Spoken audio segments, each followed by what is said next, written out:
and the Arab was back away, so he just decided to keep going. But I was a little worried that he went that long, that he was going from that far out leading. I kept yelling at him to let somebody else lead. I was worried that leading that whole way into the wind was going to catch up with him at the end of the race.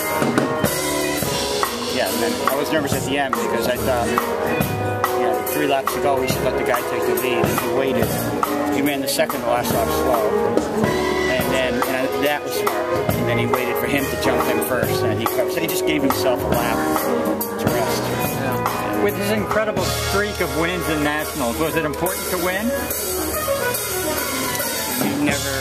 I don't think I've talked to him in 6 months about what number it was, whatever. Okay. Yeah, wants to win, but nothing there that this is going to be number 9, and so that he wants to win, and he wants to do well in Rio. And, obviously, he's even better. We've got great Americans and stuff, but Rio, you're going to have Mo Farah, an unbelievable runner, so you better be able to win here if you want to have a chance of winning or getting a medal there. So that's what we look at, not number of wins. So what? He'd rather, I think, lose here and do better there than win here, extend the streak, and not do well there. You're familiar with Couture from Rio, from Nike, right? You're familiar with Couture from Nike, so you weren't really surprised at all that he No, not at all. Dan, I just wrote an article about him the other day, and Dan has done a great job with his guys. And that's not shit what they do, helping these guys. Now they're going to be beating us. They knocked Eric out of the world indoors. But you know what? You do the right thing. Dan's a great guy. He's got great runners. Good for the sports, good for Portland, good for track.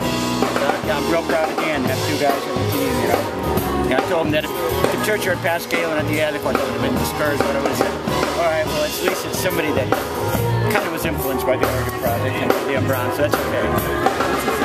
What will be his plan? Do you have a plan yet for Rio? Marathon 10,000, wants to go for the 5,000 minutes? Wow, impressive. Well, he's not going to run all 3. He'll run the 5, and we'll just see how he wants to keep his options open. And if he'd have to do something incredible there that made him think, you know what, I want to go with the 10 and 5 now. And but he's just going to wait. He'll run the races, and then he'll pick between the 5 and the marathon. Okay, so the marathon's still on the table. 10's first. Well, definitely running the 10, and if he makes it into 5, he'll make a decision between the 5 and the marathon. Right. Can't run all 3. Yeah, 2 is too much. Yeah. It was hot in LA, hot today, and Galen does great in that. Do you think the heat's an advantage for him, especially looking ahead to Rio? Yeah, we were hoping the hotter it is, the better. Yeah, we do a lot of heat training, a lot of stuff. Yeah. He's felt cold here the last couple of days. Down here, literally. There was some thought that he didn't run that, or didn't look that good amount. He did college a couple weeks ago, right? And that 5K looked a little. Was it just a hard week for him? That just didn't have any 5 or 6 days before that, he did a really unbelievably hard, fast 22 miler. And 4 days after that, he did a morning workout, really long intervals. Matthew did half of it. Yeah, and Matthew did a 10K workout. But then he came back and did Matthew's workout in the evening and had a great workout. But he was shot after that the next few days. He said his butt hurt, his hamstring hurt.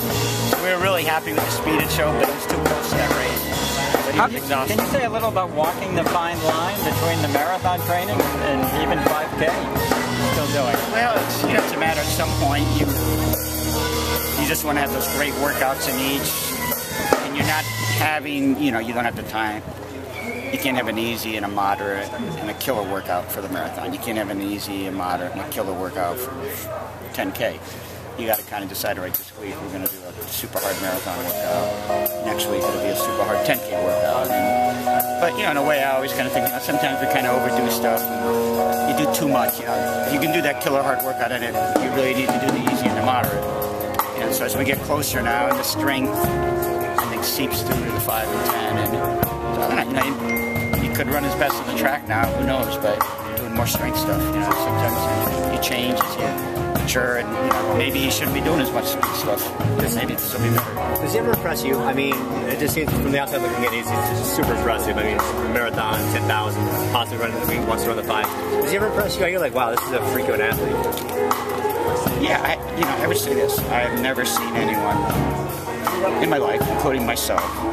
I thought I worked hard and was obsessed. He does everything right. dedicates his life. And the only thing that ever takes him away from running for an instant is his family. That's it. Is he starting to show his age at all at 30? I mean, he's been at a high level for a long time.